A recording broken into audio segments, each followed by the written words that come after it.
तमाम राज्य की सरकारें, चाहे वो कोई भी सरकारें क्यों ना हो, इस नीति को पूरी तरीके से अपने अपने राज्यों में लागू कर रही है। हर एक परिवार के बच्चों को एक पढ़ने का मौका मिले, ये नीति पूरी तरीके से ख़त्म करने की ओर ले जा रही है। पूरे देश भर के अंदर हम लोग AIDSO के बैनर तले इसको लेकर आंदोलन चला रहे हैं। केवल 10,000 स्कूलों को CM राइज के नाम पर संचालित किया जाएगा। इस वक्त मौजूद हैं हम दिल्ली के जंतर मंतर पे, जहां पर अलग अलग राज्यों से जो विद्यार्थी हैं वो धरना प्रदर्शन कर रहे हैं। धरना प्रदर्शन क्यों कर रहे हैं, क्या मांग है, क्या इसके पीछे की वजह है, आइए इनसे ही जानते हैं। बताइए, आप धरना प्रदर्शन क्यों कर रहे हैं आप? देखिए, हम एक छात्र संगठन की तरफ से हैं, All India Democratic Students Organisation. एक ऐसा छात्र संगठन जो देश के 29 राज्यों में शिक्षा की मांग को लेकर एक जनवादी, वैज्ञानिक, एक धर्मनिरपेक्ष और सार्वजनिक शिक्षा की मांग को लेकर के आंदोलन करता रहा है। और आज हम ये महसूस कर रहे हैं कि जब सरकार 2020 में नई राष्ट्रीय शिक्षा नीति 2020 को लेकर आई, जिसका कि पूरा एक मकसद था, जो उसका जो मसौदा था वो है शिक्षा के निजीकरण, बाजारीकरण, सांप्रदायिकरण, केंद्रीकरण का। और वो आज 4 साल बाद जो हालात हम देश में देख रहे हैं, आज जो तमाम सरकारें, तमाम राज्य की सरकारें, चाहे वो कोई भी सरकारें क्यों ना हो, इस नीति को पूरी तरीके से अपने अपने राज्यों में लागू कर रही है। और आज उसी का नतीजा है कि बड़ी संख्या में जो सार्वजनिक शिक्षा, जो पब्लिक एजुकेशन का जो एक अवधारणा थी कि आम जनता, हर एक तबके का आया हुआ एक आम जनता, एक साधारण जो मध्यम वर्गीय परिवार से, गरीब तबके से भी जो परिवार से आए हैं, हर एक परिवार के बच्चों को एक पढ़ने का मौका मिले, ऐसे एक सार्वजनिक शिक्षा प्रणाली को ये नीति पूरी तरीके से ख़त्म करने की ओर ले जा रही है। बड़ी संख्या में आज क्लोजर मर्जर के तहत स्कूलों को बंद किया जा रहा है। आज आप देखेंगे उच्च शिक्षा में जो सरकार अनुदान देती थी, आज धीरे धीरे उस अनुदान को भी ख़त्म करके उसकी जगह ऋण प्रणाली को लागू कर रहे हैं। पूरी तरीके से जो आज समझ आ रहा है, जो शिकंजा कसता जा रहा है, वो है जो एक सार्वजनिक शिक्षा प्रणाली है उसको पूरी तरीके से तहस नहस करना, उसकी कमर तोड़ना, और शिक्षा को भी एक मुनाफे के साधन के रूप में देखना, एक व्यावसायिक रूप में उसको देखना कि जिसके पास पैसा है वो खरीद सकता है, जिसके पास पैसा नहीं है वो शिक्षा के दरवाजे तक नहीं पहुंच पाता। इस अनैतिक जो एक सरकार का जो कदम लिया गया है, इसके खिलाफ में ही छात्र संगठन AIDSO पूरे देश भर में आंदोलन कर रहा है। और आज उसी कड़ी में आज हम यहाँ पे भी अपना प्रदर्शन कर रहे हैं। यही क्या लगता है आपको, अगर आपकी मांगों को पूरा नहीं किया गया तो अगला कदम क्या होगा आप लोगों का? पूरे देश भर के अंदर हम लोग AIDSO के बैनर तले इसको लेकर आंदोलन चला रहे हैं। और मैं आपको बताना चाहूँगा, मैं मध्य प्रदेश से इस प्रदर्शन में शामिल होने के लिए आया हूँ। मध्य प्रदेश से बड़ी संख्या में छात्र इस आंदोलन में शामिल हो रहे हैं। MP गवर्नमेंट ने हाल ही में अनाउंस किया है कि वहाँ के जो 94,000 गवर्नमेंट स्कूल्स हैं, जिनमें लगभग 90 लाख से ज़्यादा स्टूडेंट पढ़ रहे हैं, उनको बंद कर देंगे। केवल 10,000 स्कूलों को CM राइज के नाम पर संचालित किया जाएगा। अब ऐसे में आप सोचिए, जो डाउन टॉर्डन पीपल हैं, जो आम बच्चे हैं, साधारण बच्चे हैं, वो कहाँ जाएंगे पढ़ने के लिए?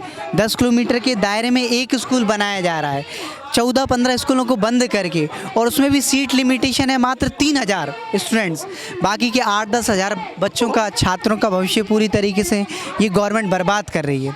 इसके खिलाफ में हम लोग आगे भी धरना प्रदर्शन, हस्ताक्षर अभियान और तमाम तरीके की टीचर इंटेलेक्चुअल्स को इस आंदोलन में शामिल करेंगे और उसका पूरी तरीके से विरोध करेंगे जब तक कि इस नीति को वापस नहीं लिया जाता। आप कौन से यूनिवर्सिटी से आए हैं आप यहाँ पर?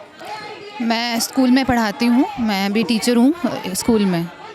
तो अभी हम देख रहे हैं जो स्कूल्स का जो हाल है, हम देख रहे हैं लगातार स्कूलों को बंद किया जा रहा है, सरकारी स्कूलों क्लोजर मर्जर के नाम पर। अगर हम दिल्ली की बात करें तो लगभग 200 के करीब सरकारी स्कूल्स जो हैं वो बंद हो चुके हैं, और लगभग 30 स्कूल्स को बंद करने का ऐलान अभी पिछले ही 2 हफ्ते पहले आया है। तो इसी को लेकर हमारा लगातार एक संघर्ष चल रहा है कि सरकारी स्कूलों की शिक्षा व्यवस्था को अच्छा करना चाहिए, जहाँ पर हर कोई अपने बच्चे को पढ़ा सके, और सरकारी स्कूलों को बंद करना, ये हम इसके खिलाफ लगातार एक संघर्ष चला रहे हैं। आप बताइए, कौन सी यूनिवर्सिटी से आए हैं आप? मैं यूनिवर्सिटी ऑफ दिल्ली की स्टूडेंट हूँ। किस प्रकार की समस्या हो रही है, ये जो भी धरना प्रदर्शन आप कर रहे हैं इसको लेकर?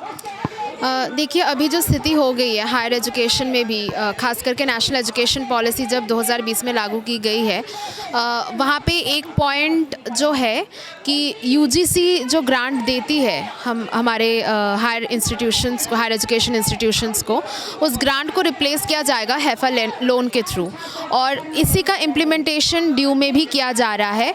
और जिसके तहत उन्होंने हैफा लोन लिया है 930 करोड़ का लगभग, और उसका जो भुगतान किया जा रहा है, क्योंकि लोन लिया है तो उसका भुगतान करना पड़ेगा, और वो किया जा रहा है स्टूडेंट्स का जो फ़ीस है वो बढ़ाते हुए। पहले जिस बीए प्रोग्राम में फ़ीस लिया जाता था लगभग 4,000 का या 7,000 का, वो लिया जा रहा है 13,570 रुपीज़। ये मैं बोल रही हूँ लक्ष्मीबाई कॉलेज की स्थिति। और हमारे डीयू में हॉस्टल्स भी नहीं है, तो हमें बाहर ज़्यादा रेंट दे के हमें रहना पड़ता है पीजीज़ में। तो ये सब जो इश्यूज़ हैं वो हम लोग लगातार फेस कर रहे हैं। और एजुकेशन, बार बार कॉन्स्टिट्यूशनली ये बोला जाता है that education is the basic right of all, और सभी को सस्ती शिक्षा, अच्छी शिक्षा मिलनी चाहिए। लेकिन जिस तरीके से नेशनल एजुकेशन पॉलिसी को इम्प्लीमेंट किया जा रहा है, ऐसा लग नहीं रहा है कि वो एजुकेशन देने के हिसाब से करे। एजुकेशन सिस्टम नहीं, वो अब सेक्टर बन गया है जहाँ पे व्यापार हो रहा है। तो अभी आपकी मांग क्या है? हमारा मांग यही है कि एजुकेशन सबको मिले, क्वालिटी एजुकेशन सबको मिले, सस्ते में मिले। लोग सपना देखते हैं, क्योंकि माँ बाप तो यही सोचते हैं कि हम 2 वक्त भूखे रह जाएंगे, लेकिन हमारा बच्चा जो है वो पढ़े, उनको एक अच्छी नौकरी मिले। लेकिन पीएचडी करने के बाद भी अखबारों में आता है ये कि पीएचडी के जो एस्पिरेंट्स हैं, पीएचडी जो स्कॉलर्स हैं, वो लोग स्वीपर्स की नौकरी कर रहे हैं, स्वीपर्स के पोस्ट के लिए वो लोग अप्लाई कर रहे हैं। तो ये स्थिति तो नहीं होनी चाहिए एक इतने बड़े एक डेमोक्रेटिक कंट्री में। लेकिन इसी मांगों के साथ इसलिए हम लोग कर रहे हैं कि जो बच्चे पढ़ने के लिए आ रहे हैं डीयू में, उनका सपना ना टूटे। जो लोग पढ़ने के लिए सपना देख रहे हैं कि पीएचडी हम लोग करेंगे, उनका सपना ना टूटे और एजुकेशन सबको मिल पाए, और गरीब का बच्चा पढ़े, अमीर का बच्चा पढ़े, हर एक को शिक्षा मिले, नौकरी मिले, और सभी को एक अच्छी ज़िंदगी जीने का मौका मिले।